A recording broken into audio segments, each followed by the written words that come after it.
दोस्तों, कलेक्टर साहब, जो अब शहर के बड़े पद पर आसीन थे, बरसों बाद अपने गांव लौटे। इस बार उनका लौटना कुछ अलग था। वह अपने पद और प्रतिष्ठा को दरकिनार कर चरवाहे के भेष में गांव की असलियत जानने की ठानी थी। उनका मन बेचैन था। न जाने क्यों उन्हें अपने गांव की यादें अब धुंधली और जटिल सी लगने लगी थीं। गांव में कदम रखते ही उन्होंने देखा कि माहौल बदला बदला सा है। लोग आपस में बात करते हुए खौफ और साए के डर में जी रहे थे। रास्ते में उन्हें किसी ने पहचानने की कोशिश नहीं की, क्योंकि अब उनके कपड़े फटे पुराने थे। उनकी आंखों में एक सामान्य चरवाहे की साधारण झलक रही थी। जब वह गांव के चौपाल पर पहुंचे तो वहां भारी पंचायत लगी हुई थी। भीड़ के बीच से आवाजें उठ रही थीं, गाली गलौच और चीखें। कलेक्टर साहब ने पास जाकर देखा तो उनके पिता, जो बुजुर्ग और कमजोर हो चुके थे, और उनकी पत्नी, जो हमेशा उनके सपनों का सहारा बनी, जमीन पर घुटनों के बल झुके हुए थे। पंचायत के सामने उन्हें बेइज्जत किया जा रहा था। पंचायत के मुखिया, जो गांव के दबंगई के लिए मशहूर थे, अपनी ऊंची कुर्सी पर बैठे थे। उन्होंने एक बड़ा झूठ फैलाया था कि कलेक्टर साहब के परिवार ने गांव की जमीन का कुछ हिस्सा धोखे से अपने नाम कर लिया है। इस झूठ को आधार बनाकर उन्होंने अपने समर्थकों के साथ मिलकर दोनों पर जुल्म ढाकी साजिश रची थी। कलेक्टर साहब ने देखा कि उनके पिता को जबरदस्ती जमीन पर गिरा दिया गया और उन्हें पंचायत के आदेश पर थूक छाक काटने को मजबूर किया जा रहा था। उनकी पत्नी ने रोते हुए विरोध किया तो उन्हें चुप कराने के लिए लाठियां बरसाई गईं। वह दर्द से चीख रही थी, लेकिन कोई मदद के लिए आगे नहीं बढ़ा। भीड़ में मौजूद हर शख्स डर और मजबूरी का मारा हुआ था। कलेक्टर साहब के हाथ शक्ति से मुट्ठी में बंध गए। आंखों में आंसू और गुस्से का सैलाब उमड़ रहा था। वह भीतर ही भीतर टूट गए, पर उन्होंने अपनी पहचान उजागर नहीं की। वह चुपचाप वहां खड़े रहे, ये समझने की कोशिश करते हुए कि आखिर कौन कौन इस षड्यंत्र में शामिल है। भीड़ में एक व्यक्ति फुसफुसाना, मुखिया ने यह सब अपनी ताकत बढ़ाने के लिए किया है। कलेक्टर साहब के पिता के पास जो कागज थे वह भी चोरी कर लिए गए। अब तो यह गांव में उनकी हुकूमत चलाने के लिए सबको झुका रहे हैं। कलेक्टर साहब ने गहरी सांस ली। उनकी आंखों में अब दर्द के साथ साथ सवाल भी थे। उन्होंने बिना कुछ कहे गांव की गली में कदम बढ़ाया, लेकिन उनके मन में एक ही बात थी, सच सामने लाने का। कलेक्टर साहब, जो अब तक एक चरवाहे की आड़ में सब कुछ देख और सुन रहे थे, गांव के उन कोनों में गए जहां अक्सर सच्चाइयां छिपी होती हैं। अंधेरी गली में बैठे एक बूढ़े से उन्होंने धीरे से पूछा, मुखिया की इतनी ताकत कैसे हो गई? पहले तो ऐसा कुछ नहीं था। बूढ़े ने इधर उधर देखा और फुसफुसाना, इस दौलत के पीछे एक बड़ा खेल छिपा है, गांव की जमीन हथियाने का खेल। कलेक्टर साहब को वह हर बात धीरे धीरे जोड़ने लगी। पंचायत के दबाव में लोगों ने अपनी जमीनें मुखिया के नाम कर दी थीं। जो विरोध करता उसे सरेआम अपमानित या झूठे मामलों में फंसाया जाता। उनके पिता और पत्नी इस साजिश के नए शिकार थे। अगली सुबह कलेक्टर साहब ने गांव की सीमा के पास एक झोपड़ी किराए पर ली और वहां से गांव पर नजर रखने लगे। उनके चरवाहे के भेष ने उन्हें आम इंसान बना दिया था और कोई उन पर ध्यान नहीं दे रहा था। धीरे धीरे वे मुखिया के करीब यों के बीच उठने बैठने लगे। मुखिया के सबसे भरोसेमंद आदमी श्याम से उन्होंने दोस्ती कर ली। श्याम शराब के नशे में अक्सर अपनी जुबान खोल देता था। एक रात उसने बातों बातों में बताया, मुखिया ने जो भी किया है वह बस ताकत पाने के लिए किया। तेरे कलेक्टर साहब के बाप को सबक सिखाना जरूरी था। उनके पास कुछ कागजात हैं जो मुखिया को खतरा बन सकते थे। कलेक्टर साहब ने महसूस किया कि यह कागजात उनकी जमीन और संपत्ति से जुड़े थे, जिन पर मुखिया ने नजर गड़ा रखी थी। लेकिन वह सबूत कहाँ थे, यह पता लगाना अब सबसे जरूरी हो गया था। कलेक्टर साहब ने अगले कुछ दिनों में गांव के हर छोटे बड़े व्यक्ति से मिलने की कोशिश की। उन्होंने पाया कि मुखिया ने न केवल उनके परिवार बल्कि गांव के कई गरीब लोगों का शोषण किया था। साजिश इतनी गहरी थी कि पंचायत के कई सदस्य भी मुखिया के दबाव में झूठ बोल रहे थे। एक दिन उन्होंने देखा कि मुखिया का आदमी बंसी एक मोटे थैले के साथ जंगल की ओर जा रहा है। कलेक्टर साहब ने बिना देरी की उसका पीछा किया। जंगल के बीच एक वीरान झोपड़ी में बंशी ने वह थैला छुपाया। कलेक्टर साहब ने दूर से देखा कि थैले में कुछ कागजात और नकदी भरी हुई थी। उनके मन में आशंका हुई कि यही वह सबूत हो सकते हैं जिनसे मुखिया ने सबको दबा रखा था। वह रात भर उस झोपड़ी के पास छुपे रहे। उन्हें यह तय करना था कि सही समय पर वहां पहुंचकर यही वह सबूत हो सकते हैं जिनसे मुखिया ने सबको दबा रखा था। वह रात भर उस झोपड़ी के पास छुपे रहे। उन्हें यह तय करना था कि सही समय पर वहां पहुंचकर वह कागजात हासिल कर ले। लेकिन दूसरी तरफ गांव के मुखिया की दहशत बढ़ती जा रही थी। उनके पिता और पत्नी पर और अत्याचार होने की खबरें आ रही थीं। सुबह होते ही कलेक्टर साहब ने बंशी की गतिविधियों पर फिर से नजर रखनी शुरू की। उन्होंने यह भी जाना कि पंचायत में 2 लोग ऐसे थे जो अंदर ही अंदर मुखिया के खिलाफ थे, लेकिन खुलकर सामने आने से डर रहे थे। गांव के हालात बद से बदतर हो रहे थे। कलेक्टर साहब का धैर्य अब टूटने के कगार पर था, लेकिन उन्होंने खुद से वादा किया था कि वह जल्दबाजी में अपनी असलियत उजागर नहीं करेंगे। उन्हें एक ऐसा मौका चाहिए था जहां वह मुखिया के पूरे खेल को सबके सामने ला सके। कलेक्टर साहब ने अगली रात का इंतजार किया। जंगल की झोपड़ी में छिपाए गए थैले तक पहुंचने का यही सही समय था।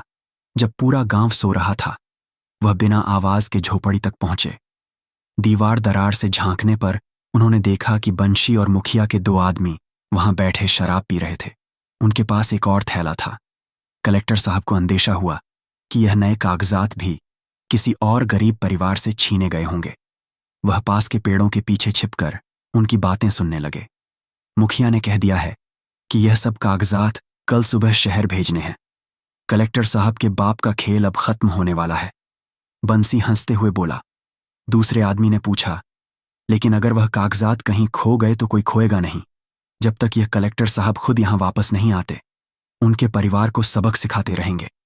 बंसी ने कहा और जोर से हंस पड़ा। यह सुनकर कलेक्टर साहब का खून खोल उठा, लेकिन उन्होंने खुद को शांत रखा। वह जानते थे कि जल्दबाजी से सब चौकन हो जाएंगे। उन्होंने योजना बनाई कि जैसे ही यह लोग झोपड़ी छोड़ेंगे, वह अंदर जाकर सबूत ले लेंगे। कुछ देर बाद बंसी और उसके साथ ही झोपड़ी से बाहर निकले। कलेक्टर साहब ने उनका पीछा नहीं किया। जैसे ही वे ओझल हुए, वे अंदर घुसे और थैले को खोलकर देखा। उनकी उम्मीद सही निकली। थैले में उनके पिता की जमीन के असली कागजात थे, साथ ही गांव के कई अन्य लोगों के भी। इसके अलावा एक छोटी डायरी भी थी जिसमें मुखिया के हर गैर कानूनी काम का ब्यौरा लिखा हुआ था। लेकिन तभी उन्हें बाहर किसी के कदमों की आहट सुनाई दी। वह झट से झोपड़ी के एक कोने में छिप गए। एक आदमी झोपड़ी के अंदर दाखिल हुआ और इधर उधर देखता रहा। कलेक्टर साहब की सांसें थम गई। वह जानते थे कि अगर पकड़े गए तो सारा सच उजागर होने से पहले ही मुखिया उन्हें खत्म करवा देगा। आदमी थोड़ी देर बाद बाहर चला गया। कलेक्टर साहब ने राहत की सांस ली और तुरंत झोपड़ी से निकलकर थैला लेकर अपनी झोपड़ी की ओर भागे। लेकिन अब मामला और खतरनाक हो गया था। वह जानते थे कि मुखिया और उसके लोग यह महसूस कर लेंगे कि उनके राज्य खतरे में है। अगली सुबह पंचायत का माहौल और तनावपूर्ण हो गया। मुखिया ने ऐलान किया कि कलेक्टर साहब के पिता और पत्नी को अगर आज पंचायत के सामने झुकाया नहीं गया तो उन्हें गांव से हमेशा के लिए बाहर कर दिया जाएगा। गांव वाले सहमे हुए थे, लेकिन कोई भी विरोध करने की हिम्मत नहीं कर पा रहा था। कलेक्टर साहब ने उसी समय अपने चरवाहे के भेष में पंचायत में कदम रखा। उनकी आंखों में दृढ़ता थी, लेकिन उन्होंने खुद को शांत बनाए रखा। वह भीड़ में चुप खड़े रहे। उनकी नजरें मुखिया और उनके आदमियों पर थीं। तभी पंचायत के बीच वंशी घबराता हुआ आया और मुखिया के कान में कुछ फुसफुस आया। मुखिया के आंखों में डर झलक लगा। उसने तुरंत पंचायत को स्थगित करने का बहाना बनाया और अपने आदमियों के साथ बाहर निकल गया। कलेक्टर साहब ने इसे अपने लिए सही समय समझा। वह जान चुके थे कि मुखिया अब कमजोर पड़ रहा है, लेकिन उनकी असली चुनौती यह थी कि वह गांव वालों का भरोसा कैसे जीते और मुखिया की साजिश को सबके सामने उजागर करें। पंचायत से लौटने के बाद कलेक्टर साहब ने अपनी झोपड़ी में छिपे कागजात और डायरी को फिर से पढ़ा। हर पन्ने पर मुखिया के झूठ, उसकी ताकत के पीछे का काला सच और गांव वालों की बेबसी दर्ज थी। यह उनके लिए वह हथियार था जिससे वह मुखिया के साम्राज्य को गिरा सकते थे। लेकिन वक्त कम था। मुखिया को भनक लग चुकी थी कि कोई उसकी साजिश के राज खोलने के करीब पहुंच चुका है। अगली रात कलेक्टर साहब ने गांव के उन लोगों को चुपके से अपने पास बुलाया जो मुखिया के खिलाफ थे, लेकिन डर की वजह से कुछ नहीं कह पा रहे थे। उन लोगों में रामू और दो बुजुर्ग पंचायत सदस्य भी थे। रामू, जो अब तक मुखिया का आदमी था, धीरे से कहा, मुखिया, मुझे भी डरा धमका कर अपने साथ रखता है, लेकिन मैंने जो देखा वह अब बर्दाश्त नहीं होता। उसकी सारी ताकत बस इन कागजात और डराने धमकाने पर टिक है। कलेक्टर साहब ने डायरी और कागजात उन सबको दिखाए। रामू और बाकी लोगों के चेहरे पर हैरानी के साथ राहत का भाव था, लेकिन सवाल यह था कि इसे गांव के बाकी लोगों के सामने कैसे लाया जाए, खास करके तब जब मुखिया के गुंडे हर ओर नजर रख रहे हों। सुबह गांव की पंचायत फिर इकट्ठा हुई। इस बार मुखिया ने ऐलान किया कि कलेक्टर साहब के पिता और पत्नी को गांव से निकाल दिया जाएगा। वह अब किसी भी विरोध को सहने को तैयार नहीं था। लोगों की नजरें जमीन पर झुकी थीं। कोई कुछ कहने की हिम्मत नहीं कर रहा था, लेकिन तभी भीड़ के बीच से चरवाहे के वेश में खड़ा एक व्यक्ति आगे बढ़ा। कलेक्टर साहब ने अपनी आवाज को कठोर करते हुए कहा, पंचायत के फैसले से पहले क्या मैं कुछ सवाल पूछ सकता हूं? मुखिया ने उसे घूरते हुए कहा, तू कौन होता है सवाल पूछने वाला? कलेक्टर साहब ने उसकी बात को अनसुना करते हुए गांव वालों की ओर देखा। क्या आप सब जानते हैं कि मुखिया ने कितने लोगों की जमीन छीन ली है, कितने घर उजड़ दिए हैं, और जो कागजात वह दिखाकर सबको धमका है वह असली भी है या नहीं? मुखिया गुस्से में चीख पड़ा, चुप हो जा, नहीं तो तुझे भी इन्हीं की तरह सजा मिलेगी। लेकिन इससे पहले कि मुखिया कुछ और कहता, कलेक्टर साहब ने कागजात और डायरी को भीड़ के सामने लहराया। ये देखो, यह सबूत है कि यह आदमी झूठ और धोखे से यहां का राजा बना हुआ है। यह डायरी उनके हर गुनाह की गवाही देती है। गांव वाले धीरे धीरे अपने डर से उभरने लगे। लोगों के बीच फुसफुसाना की सच्चाई की पुष्टि की।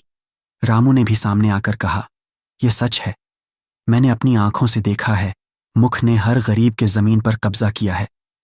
मुखिया हक्का बक्का रह गया। वह जानता था कि अगर यह सबूत सबके सामने आ गया तो उसका अंत करीब है। उसने अपने आदमियों को इशारा किया कि कागजात छीन ले, लेकिन इससे पहले कि वे कुछ कर पाते, कलेक्टर साहब ने तेज आवाज में कहा, अगर किसी ने कदम बढ़ाया तो इसका अंजाम भुगतने के लिए तैयार रहे। इस बार उनकी आवाज में ऐसा रुतबा था कि सभी ठिठक गए। मुखिया और उसके गुंडे पहली बार असहाय दिख रहे थे। मुखिया और उसके आदमियों की बेचैनी बढ़ चुकी थी। गांव की भीड़ अब दो हिस्से में बंटने लगी थी। कुछ लोग अब खुलकर मुखिया के खिलाफ खड़े हो रहे थे, जबकि कुछ अभी भी डर से चुप थे। कलेक्टर साहब ने उनकी यह दुविधा समझी। उन्होंने डायरी और कागजात को ऊंची करते हुए कहा, यह सबूत यह साबित करने के लिए काफी है कि जो अत्याचार तुम सबने सहा है वह मुखिया की साजिश का हिस्सा था। लेकिन यह भी तय है कि अगर हम सब ने मिलकर अब कदम नहीं उठाया तो यह अत्याचार कभी खत्म नहीं होगा। गांव वालों की आंखों में संकोच और हिम्मत के बीच संघर्ष साफ दिख रहा था। इसी बीच मुखिया ने अपने आदमियों को इशारा किया। 4-5 गुंडे जो उसके सबसे करीबी थे, धीरे धीरे कलेक्टर साहब की ओर बढ़ने लगे। कलेक्टर साहब ने इसे भांप लिया, लेकिन वह टस से मस नहीं हुए। उन्होंने ठहर कर भीड़ की ओर देखा और कहा, अगर तुम सब चुप रहे तो अगला नंबर तुम्हारा होगा। आज यह मेरे परिवार पर अत्याचार कर रहे हैं, कल तुम्हारे घरों पर धावा बोलेंगे। मुखिया के आदमी अब कलेक्टर साहब के काफी करीब पहुंच चुके थे। अचानक रामू और कुछ बुजुर्ग पंचायत सदस्य आगे आए। अगर किसी ने इसे छूने की कोशिश की तो हम सब मिलकर तुम्हें रोकेंगे। रामू ने गरजते हुए कहा। यह पहली बार था जब गांव के लोग मुखिया के खिलाफ खड़े हो रहे थे। धीरे धीरे भीड़ में से और लोग आगे आने लगे। मुखिया के आदमियों ने घबराकर पीछे हटना शुरू कर दिया, लेकिन मुखिया ने गुस्से में चिल्लाकर कहा, यह सब नाटक है। तुम लोग भूल गए हो कि गांव में कौन असली ताकत है। उसने अपने पास खड़े एक आदमी को इशारा किया जो अपनी बंदूक निकलने ही वाला था, लेकिन कलेक्टर साहब ने तेज आवाज में कहा, रुक जाओ, मैंने यह खेल बहुत देख लिया है। तुम सबको लगता होगा कि मैं सिर्फ एक चरवाहा हूं, लेकिन मैं अपनी असलियत छिपाकर इस गांव में आया था। मैं वही कलेक्टर हूं जिसके परिवार पर तुम्हारे अत्याचार हो रहे हैं। अब यह सब खत्म होगा। मुखिया और उसके आदमी के चेहरे पर डर साफ दिखने लगा, लेकिन उनके पास अब भी कुछ चाल थी। मुखिया ने झूठी हंसी के साथ कहा, कलेक्टर साहब, यह सब कागजात झूठे हैं। यह तो गांव वालों को भड़काने की साजिश है। आप सब देखो, यह इंसान अपनी ताकत का इस्तेमाल कर गांव में फूट डालना चाहता है। गांव वालों में फिर से फुसफुसाना, पर जो जमीन थी वह अब भी हमारी है और यह तुम्हारी झूठी साजिश की पोल खोलने के लिए काफी है। भीड़ अब पूरी तरह मुखिया के खिलाफ हो चुकी थी। लोगों ने धीरे धीरे उसे और उसके आदमियों को घेरना शुरू कर दिया था। रामू ने चिल्लाकर कहा, तुमने हमें बरसों तक डराया, हमारे घर छीने, अब तुम्हारी बारी है। मुखिया ने पीछे हटने की कोशिश की, लेकिन रास्ता बंद हो चुका था। गांव के माहौल में तना। कलेक्टर साहब ने शांत स्वर में कहा, यह लड़ाई खत्म नहीं हुई है, अब भी वह कुछ ना कुछ करे, लेकिन यह तुम्हारी एकता है जो उसके जैसे लोगों को हराएगी। मैं यहां तुम्हारे साथ खड़ा हूं, लेकिन यह तुम्हें तय करना है कि तुम कब तक सहते रहोगे। मुखिया के चेहरे पर हवाइयां उड़ रही थीं। वह जानता था कि उसकी ताकत अब उसके झूठ के तिनके के सहारे खड़ी है, लेकिन उसके इरादे अभी भी खतरनाक थे। गांव वालों का गुस्सा अब मुखिया के खिलाफ फूट पड़ा था, बरसों से सहा गया। अन्याय आज सवाल बनकर उनकी आंखों में जलने लगा। कलेक्टर साहब की सच्चाई सा सामने आने के बाद अब डर का साया टूट चुका था। मुखिया और उसके आदमियों का चारों तरफ से गांव वालों ने घेर लिया। मुखिया, जो अब तक अपनी सत्ता और ताकत के नशे में चूर था, पहली बार खुद को बेबस महसूस कर रहा था। उसने गुस्से में कहा, तुम सब पागल हो गए हो, अगर मुझे कुछ हुआ तो तुम्हारा हाल और बुरा होगा। लेकिन उसकी आवाज में अब वह बात नहीं थी जो पहले हुआ करती थी। कलेक्टर साहब ने शांत लेकिन ठोस आवाज में कहा, तुम्हारे झूठ और अन्याय की उम्र खत्म हो चुकी है। जो कागजात और सबूत मेरे पास हैं, वह न केवल तुम्हारे सारे गुनाहों को उजागर करेंगे, बल्कि यह भी साबित करेंगे कि तुमने कैसे गरीबों को लूटा और उनकी जमीनें हथिया कानून तुमसे खुद निपटे। उन्होंने गांव वालों की ओर देखा और कहा, अब यह तुम्हारी ताकत है जो इस गांव को नया रास्ता दिखाएगी। अगर तुम सब मिलकर एकजुट रहे तो कोई भी मुखिया या दबंग तुम पर अत्याचार नहीं कर पाएगा। रामू, जो पहले मुखिया का सबसे करीबी था, अब पूरी ताकत के साथ गांव वालों के साथ खड़ा था। उसने पंचायत के बीच खड़े होकर मुखिया की सारी साजिश का खुलासा किया।